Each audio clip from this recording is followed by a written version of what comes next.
right now. You know what I mean? And to the point from could not go back to sleep. Like I literally was up like, yo, this is crazy right now. This is what am I watching, son? This is like heavy on the heart right now, you know what I mean? In the middle of your sleep, you be watching a sister cry about you know, allegedly being raped and stuff like that, fam. That's a sensitive subject, man. That is very sensitive, you know what I mean? You know, as a man, you know, let me tread light, man. Let me tread light. Because I'm telling you, it's a very sensitive, delicate subject, man. Do not want to offend anybody. Usually I don't care whoever gets offended. Not when it comes to this, man. For men and women, you just have to, like, I can just tell you how I feel and give you my honest opinion. You know what I mean? And listen, man, Kiki, hard body, she dropped a 37 on Math for, you know, alleged claims that Math raped her. Like, fam, you know,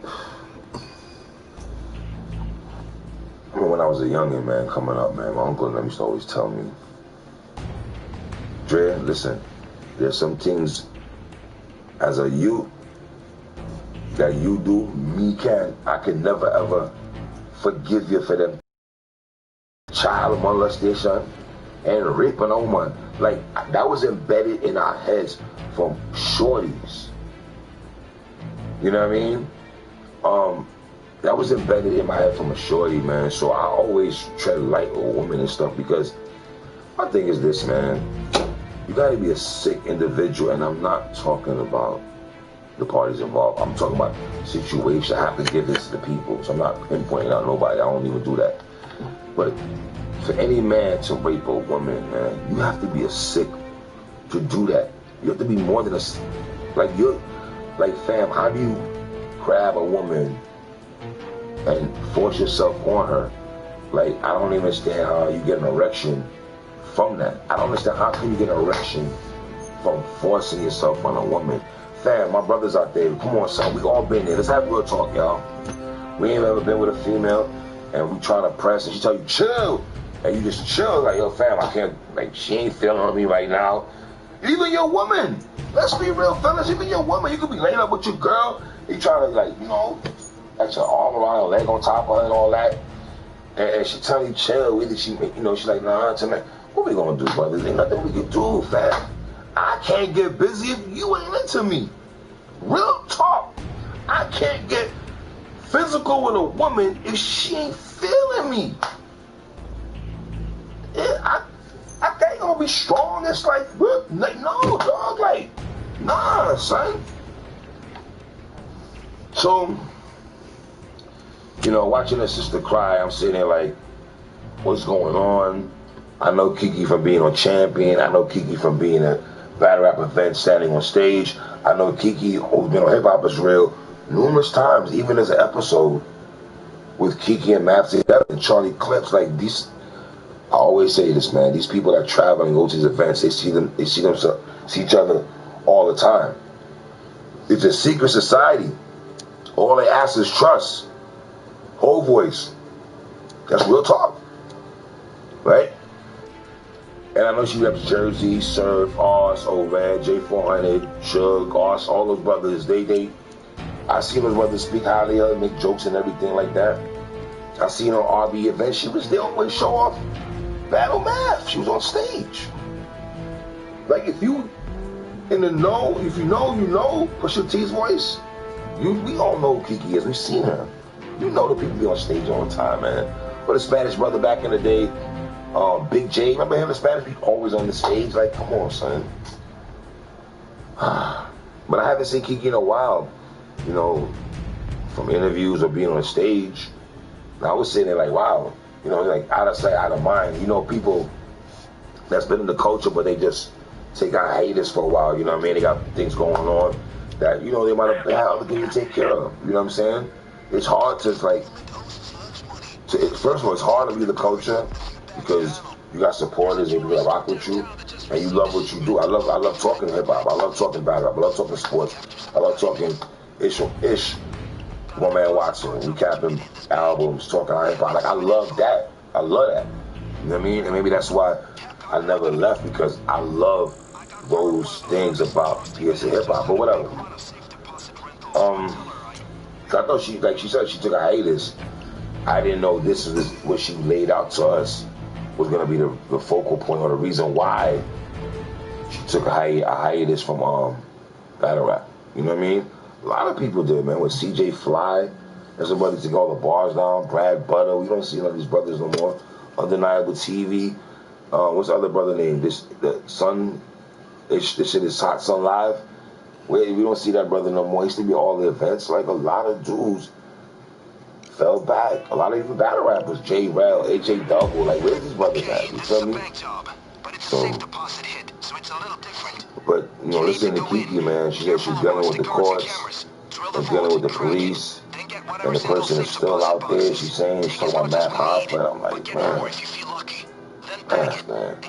You know what I mean? Because whether it's true or not, you just don't want your name having your name mixed with that, son. I'd rather a dude call me a sucker. Dude, I don't rock with you, boy. Dude, you get on my nerves. I hate your show. Go somewhere. I don't want to hear from the other man. That's cool. I'll take that before you put other names attached to me, son. That's like, fam. Because you know what it is? As a man, yo, you know, you hear that. Let's say, all right, let's say it's not true, right? As a man. You gotta be fair, ladies. Don't kill me. You gotta be fair. As a man, you know that's not true. Like, how my brother that go to jail for crimes they ain't do, like, yo, fam, I ain't do nothing. You know what I mean? And you know you ain't do nothing. For me, like, yo, it would drive me crazy to have my name next to that, people looking at you. At the end of the day, when you get, as a, you know, I don't mean to play the age group, age thing, but sometimes when you get older, in your 30s and in your 40s, you look at life differently, number one, and you care about how you moving now. You start caring. When you're young, teenager, early 20s, not saying all of y'all young brothers and sisters, but when you're young, sometimes you move reckless and you ain't thinking, like, you don't care. You have this rebelness, but we all had it at a young age, right? But she said she's seeking an attorney. She has math on recordings with detectives apologizing, admitting that math didn't stop, and she wasn't feeling good that night. Here's my thing, and this has been the big thing I've seen on social media that a lot of people feel, and I agree with this to an extent. I don't know if your lawyers, I don't know what's going on behind the scenes with your lawyers or who you're talking to that's representing you, but some people were saying that, all right, if you're gonna put this on math and say he did this to you, right, sister? Why not put out the audio also to just boom? Because I'm gonna tell you something right now. And math knows how this works. Math knows how this works. If this happened and math did that, he's going to get flamed by the culture. They're gonna get him out of here. Let's do math. This is real talk. This is not even no play type thing. And y'all know me and Math, you know, not to go on a tangent right quick. Math is my guy. You know what I mean? But that doesn't mean that we're bosom buddies, but that is, this respect factor is there. Y'all see me and Math going at it on social media a couple of weeks ago, back and forth, like, you know, having a wild exchange. Math and I have had wild exchanges on the phone. You know what I mean? Like, we're two Brooklyn dudes from the same hood that he ain't gonna back down, I'm not gonna back down. It's gonna be what it be, but the respect factor is there, you know? But that doesn't play, you know, I don't get it twisted because I'm cool with somebody. I don't know what they do behind closed doors. Before you start typing that down, relax. Now the hard part. Listen to OG, all right? So, you know, people are talking about the recordings, and that's been a big conversation. All right, Kiki, why don't you drop the conversation that you know? Why hold off on that? If you're gonna go Instagram Live and tell us what happened, to give us that, why not put it out, the whole thing out there, sister? So if you're looking for help from people, they can help you. But when you don't do that, you have people looking at you funny style. So it's that me being real, because it's out there. I know you might say you don't care, right? Cool. But you can't really say you're looking for F and Kiki, and the Lord up there knows what happened, or what happened a year ago. Get into that also. And like I said, this has affected, she said this affected her life, and she is not the same person. Me personally, I think this is affecting both parties right now as we speak. It's affecting both parties right now. Because if Matt did this, Kiki is going through a whole type of thing that as a man, I can't even explain it. If Matt didn't do this, and Matt is sitting there like, I can't eat, I can't sleep, when a woman's out here saying I did X, Y, and Z. And to both parties, you've got to be sensitive. There are rapists out there, but there are also women out there who make up stories. That's all I'm, and that's the truth. That's not ishing on Matt. That's not ishing on Kiki. We're just having real talk. Can we have real talk, y'all? Can we have real talk? Because this happens, right? This affected both parties right now. It's affecting her as a woman. You know what I'm saying? It just, and you know, and it's, we have to back her up if she's right, and we have to back up Matt if he's right, and that's a fact. We have to back up. Well, at the end of the day, there's gonna be more stories out. We're just having this conversation, but then the story's gonna unfold. And listen, the truth will come to light. That's all I'm gonna say, right? And Kiki's saying the courts and the judicial system basically failed her. You know, did she go to the authorities and they acted like her story wasn't right? I don't know. Did they go? I don't know how this. I don't know what happened. Like I said, I'm just going on what she said on IG, right?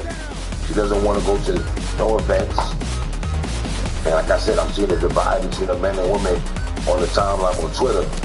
And, you know, women are speaking out. Women are speaking out right now about men at events. I saw shout out to Miss Cream. I saw her talk about the situation that she had an event with a gentleman. That's some little sucker-ish, bro. You running up on Cream and she don't want to give you no play, and you pulling the tool out on her or something wild-ish. I saw shout out to Cream. She put on social media. Like, fam, get out of here with that. Be like, come on, son. Like, yo. Listen, man, we gotta, listen. A lot of talk on social media about black man, black woman, man. Sister, y'all gotta stop acting like the brothers don't love y'all. Like, you don't stop doing that. Brothers do love y'all, man. And it's like the light skin versus dark skin. Now we got black man versus black woman. Like, come on, black people, man. We got so much other ish going on right now. Police brutality, COVID-19, cats losing their jobs. Like, damn. Kids driving us crazy at home. You know? And I understand, yes, you have women out there who are scared of men. I understand that. Especially the ones that get violated, women that get violated. You know, so once they see Kiki, they want women that watch Kiki's live the other day, and women actually who've been raped and been in those situations, or been in a situation similar to what Kiki the legend, right? They hear that story. They hear that story and it takes them back to a place, that time and place where they got violated, and it takes you, you know what I'm saying? And it's like, I've talked to women about this. You know, I'll be real with you. I've asked women, through my years of living a conversation, I know a woman that's been through a lot of issues. You just talk to them about it. This is why I'm giving y'all certain things that I've learned from women, talking to them about it. Each woman is different, but some women give you their story, or I went through, you know what I'm saying? So, and Kiki says she's been going to therapy, she's been raped kid, and I see dudes on Twitter questioning her, crying and tears. I don't even want to go there with that, man. I see people saying clout chasing word. I don't know if it's a clout chasing. I don't like that word. Like that word. Yeah, so what's she clout chasing about? You know? I don't understand. The only thing, Kiki, once again, I'm going to say this another thing. I'm just being honest as to how I'm looking at it. I'm not sick. This is not playing you, please. I have to look at everything.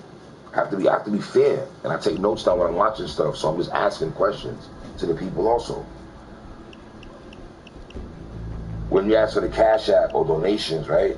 Before people kill me, say 3. This is what she meant. I don't know what she meant. I try to do research. I don't know. I'm going up on Instagram, right? That's the last place I seen her talking.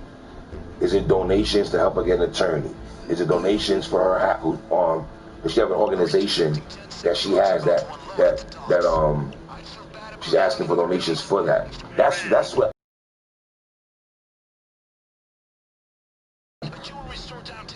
Thinking like, okay, where's the money going to? Is it, asking the Cash App? In the situation that you've been through, people, men and women, are gonna both sides. Cause I see women saying that too.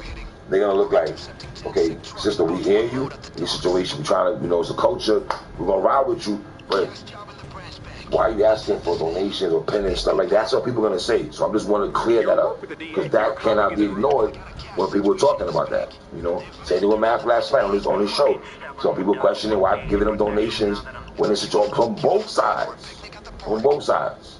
So be fair. Alright. But the clout chasing, because even if let's say a woman is wrong and that she try to put something on her brother saying that she violated him, right? Is that clout chasing or just somebody who needs help? That's not. I don't think that's clout chasing.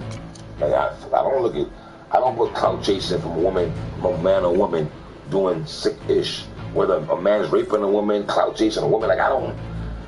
Alright,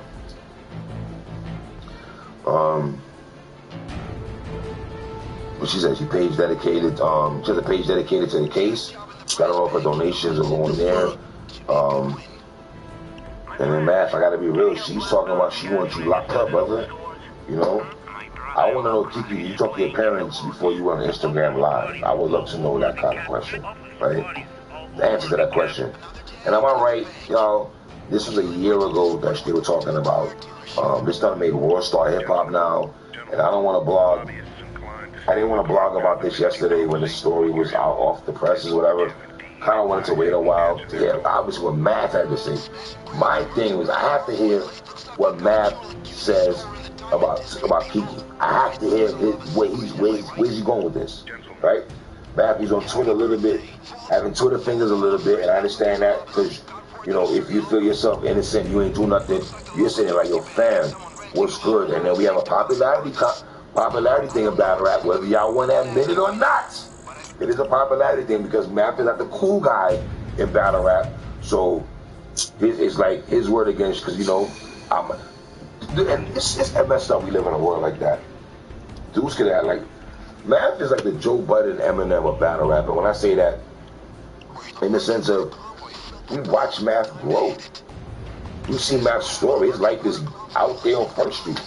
Like, besides Sue Surf, Math Hopper's life has been displayed from being with North to Calico to Bonnie Godiva to all Disaster, Sirius Jones. Like, we watch Math, man. We watch Math's journey through battle rap. We watch him really grow into now having his wifey and everything. And I'm going to get on your wifey in a minute. Respectfully, Math, respectfully. Because that woman right now, brother, her kiss you in the forehead, the way she grabbed, you better hold tight onto that woman, brother. And that's real talk. Respect to that woman, you feel me? Just saying that. Whether you right or wrong, man, whatever you did, she's standing by you, fam. She's standing by you. Let me say it again. She's standing by you. All right? So I didn't want to blog on it, man. And Math, obviously, when what Math Hopper gonna do, Math said he tweeted out that he's gonna do his show at 10 o'clock. Everybody pay attention, hear the truth. The truth. So everybody's tuning in, Math, to hear you speak the truth and give us something to work with and give us something, your side of the story to tell us, the culture, the people that tune into my expert opinion and read between the lines you owe them that. You owe the culture that. You owe yourself that and the culture to protect your name, especially if you're right, to protect your neck. Respect the Deck's voice, the Tang's voice. You gotta give us something, right? And Matt had like a few words on Twitter. I wish you stayed on Twitter a little bit. And Matt, you can't get tight at people that are watching you live. Because you up there saying, I heard you say, oh, where y'all been at? Man, first of all, you told everybody to watch your live in the morning. So everybody's going to watch your live, bro. It's a big topic. They want to hear what you got to say. And man, if it was in other shoe, anybody else in the culture going through this, what you're going through right now, brother, you would be watching a live too. So let's just be fair, brother. You know what I'm saying? Just want to throw it out there. I understand your emotions. I get it. But, you know. There's like 5,000 people on this live, man. The whole battle rap community was tuning in. More people, not even, I think more than the battle rap community. League owners, battle rappers. Shout out to Averb. I saw Averb put a tweet out there saying some of y'all battle rappers out there taking shots at Math. And to be fair, that's true talk, man. We have to let this play out before we do this. And before we want to give people the Jazzy Jeff treatment out of battle rap. Or one point, whether it's Math is lying to us or Math telling the truth, but Kiki's lying, we got to get at her also. Because either way something come out, I'm going to say something to the person that, whatever, I'm going to say something, right? For real. Yeah, man, you can't get tired about that, man. It's 5,000 people in your live, you know. What do you expect it to be tonight, man? I understand you saying that you have your show every night. But fam, come on, you know how this works, man. You know, and man, you playing all these songs last night, brother, man. Oh my God, why are you playing all these songs with all due respect? You're playing mixed all your joints that you did, fam. We're not trying to hear that right now. Respectfully, man. Respectfully, man. I ain't trying to play you. I don't want to hear your music, fam. Not with no serious ish like this. I don't need to hear your bars in the music. I need to hear what you have to say right now. But is it like one of those things where you couldn't say nothing because you got lawyered up? But then you told fans to tune in to tell the truth. So I don't know. Maybe you said that out there, and afterwards you spoke to your lawyer, and he's like, you know what, I can't really give too much. But I'm gonna, you know, I saw people having problems with Math getting donations. Some of y'all were reckless. I ain't gonna say on Math's chat last night, calling Shorty all kind of B words and all that. No, let's not do that, man.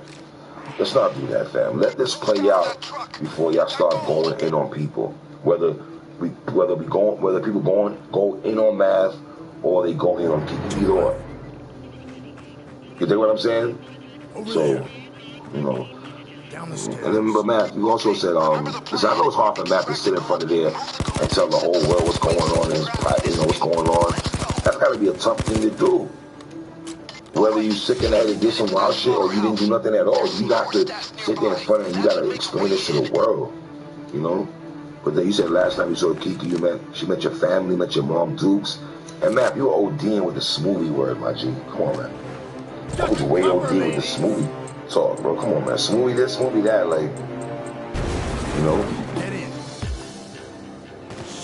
You said she met your mom Dukes, though, man? I don't know. Why you letting no chick with your mom Dukes if we ain't really on that type of time?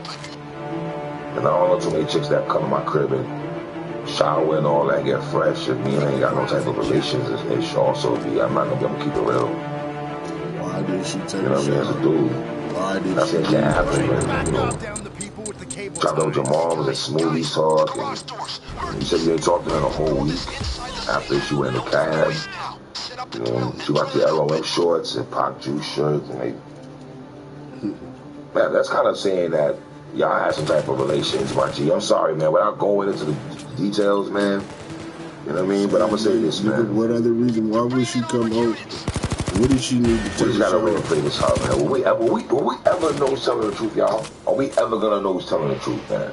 Are we? Because I'm gonna say this, man. I'm gonna get at either one if we find out that one person's lying. Because right now it feel like people are condemning Math, and I don't think that's fair to condemn him like that. For real, that's not fair to condemn that man. Well, let this play out, right? It's not fair y'all getting that Kiki call all kind of names. Let this play out. We'll see what it is. But I'm gonna say this though, to the ladies also, if Math, to the sisters out there that watch battle rap, if Math is right on what he's saying this did not happen, are y'all gonna apologize to him?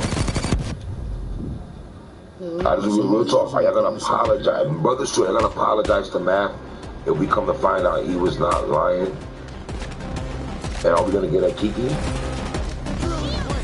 And if Matt did do some stupid ass fish like this, are we gonna get at Matt? Are we gonna get at Matt?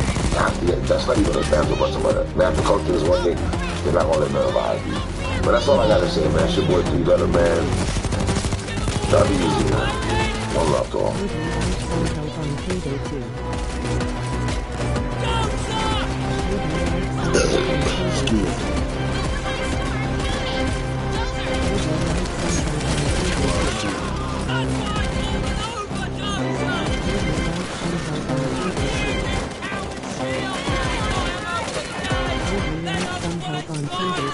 Okay, see your comments.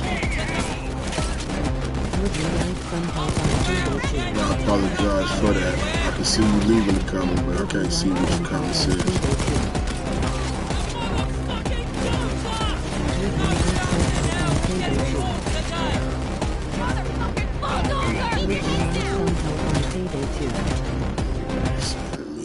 Like, alright.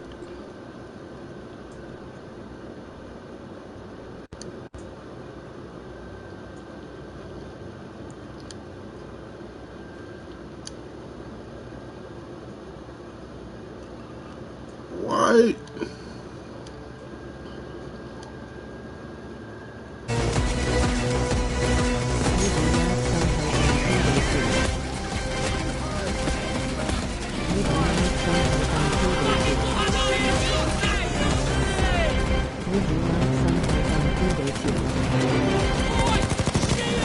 Overload my comments saying that same shit over and over. I'm cool on this is the thing.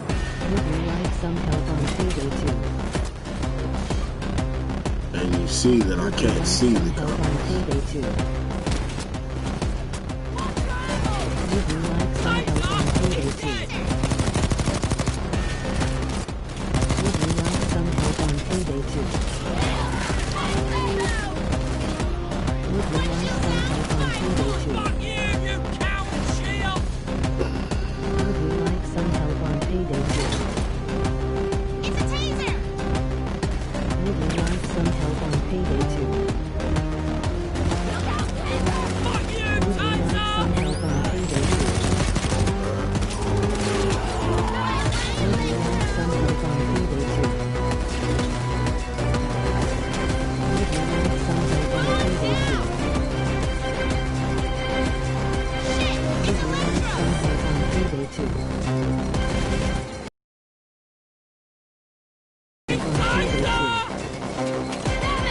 Record-breaking phenomenon Parasite.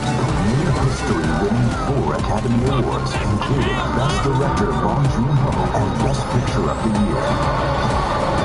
Parasite.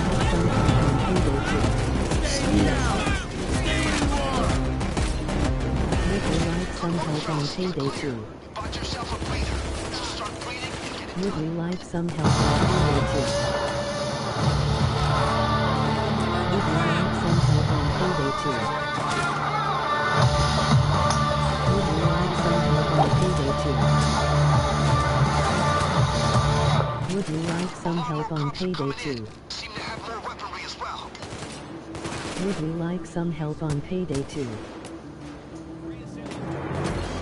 Would you like some help on payday 2? Would you like some help on payday 2? In Charlotte, North Carolina, teen mom Ashley Owens struggles to provide for her 2 children when she falls hard for another teen. Both of them were looking for the same thing, looking for a connection. But when an opportunity strikes for the couple to get some fast holiday cash, Ashley decides to help her new boyfriend with a devious plan. He was very trusting, and they used it to their Would you like some advantage. help on payday 2? She had absolutely no idea what he was capable of. Would you like some help on And payday later, 2? in Danville, Illinois, as soon as Nicole and Calvin Easton marry, she can't wait to be the best wife and mother she can Would be. you like some help They on live in a payday dire 2? straits, but they had each other and they had love. But when their own children are taken away from them, Nicole vows to give her husband the large family he's always wanted, at any cost.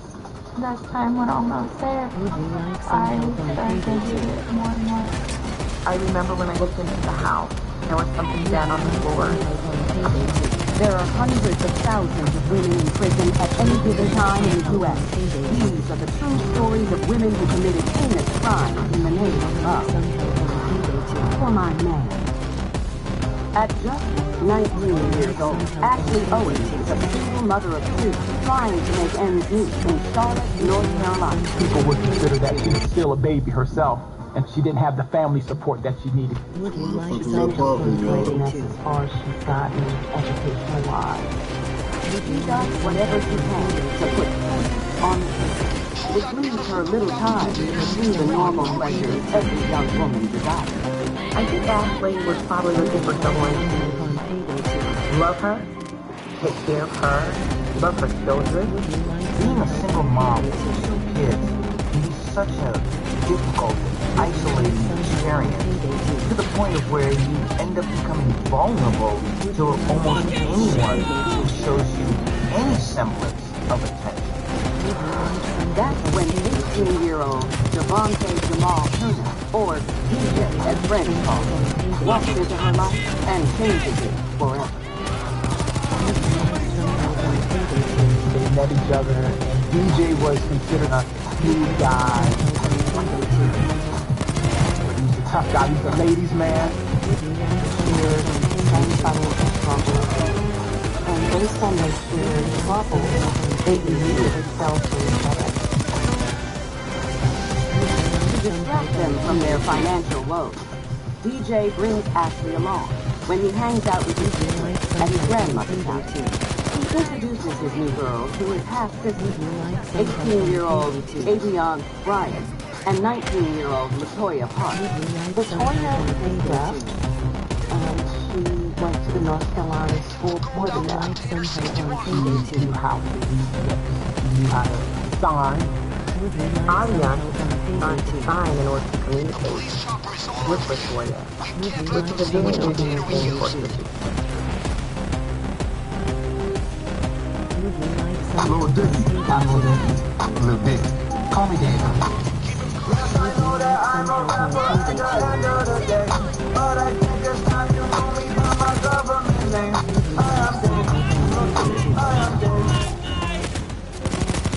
Would you like some help on payday 2? Would you like some help on payday 2? Here's what we want everyone to do. Count all the hugs you haven't given, all the hands you haven't held, all the dinners you didn't share with friends, the trips you haven't taken. Would you like some help on payday 2? Would you like some help on payday 2? What the fuck is going on? Would you like some help on payday 2? Hey, Would you like some help on these payday 2? niggas just trying to steal the gold. Would you like some help on payday 2? Would you like some help on payday 2? Would you like some help on payday 2? Would you like some help on payday 2? Now focus on getting things done. Would you like some help on payday 2? Would you like some help on payday 2? Would you like some help on payday 2? Would you like some help on payday 2? Would you like some help on payday 2? Would you like some help on payday 2? Would you like some help on payday 2? Would you like some help on payday 2? Hold that beautiful gold out to Would you like some help on payday 2? Would you like some help on payday 2? Would you like some help on payday 2? Would you like some help on payday 2? Would you like some help on payday 2? Would you like some help on payday 2? Would you like some help on payday 2? Hurry up, come get me. Would you like some help on payday 2? Would you like some help on payday 2? Would you like some help on payday 2? Ah, bitch ass niggas. Would you Oh, like we some got help on payday 2? Would you like some help on payday 2? Would you like some help on payday 2? Would you like some help on payday 2? Alright, just lick over. Would you like some help on payday 2? After just a few weeks of dating, Ashley spends every free moment she can with her new boyfriend.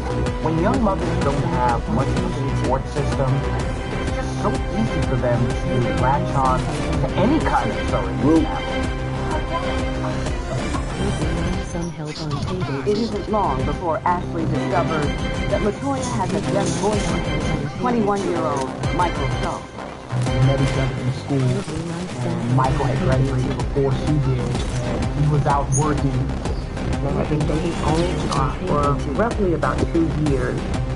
Unlike DJ, who is often strapped for cash, Ashley learns that Michael has a well-paying full-time job.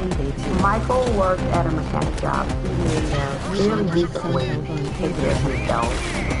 Michael lived in the suburbs with his parents, and he owned a really nice That house.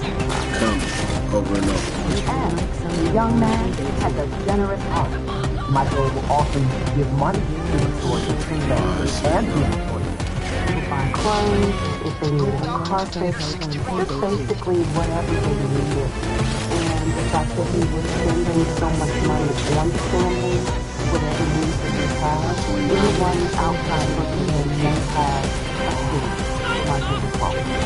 When you see someone your own age who has an impairment and they're getting more out of life than you are, then it is possible, instead of being proud for that person, to actually becoming really jealous. Then one afternoon, with Christmas just 4 days away, Ashley shares her financial worries with her man.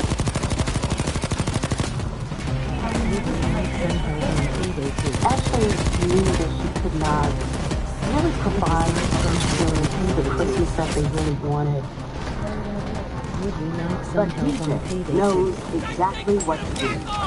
In order to get money, DJ felt, well, let me ask my grandmother. She can give me the money. Would you like some help on payday 2? DJ and Ashley head over to his grandmother's house and pick up his half-sister Avion along the way.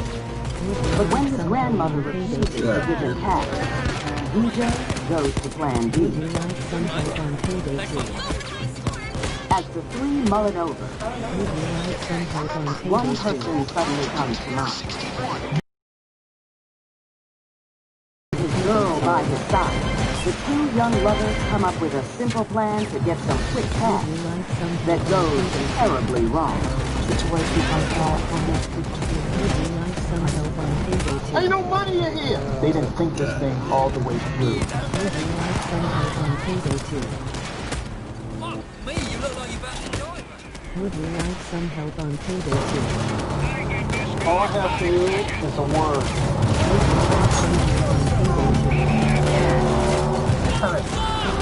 It'll open the right doors. Some of the wrong ones, too.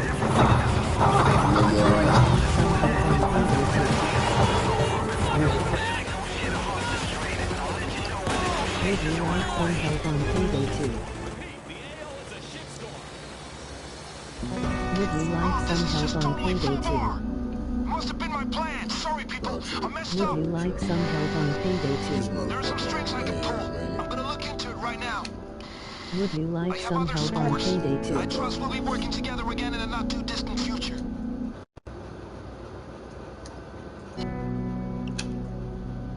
Would you like some help on payday 2? Would you like some help on payday 2? Would you like some help on payday 2? Would you like some help on payday 2?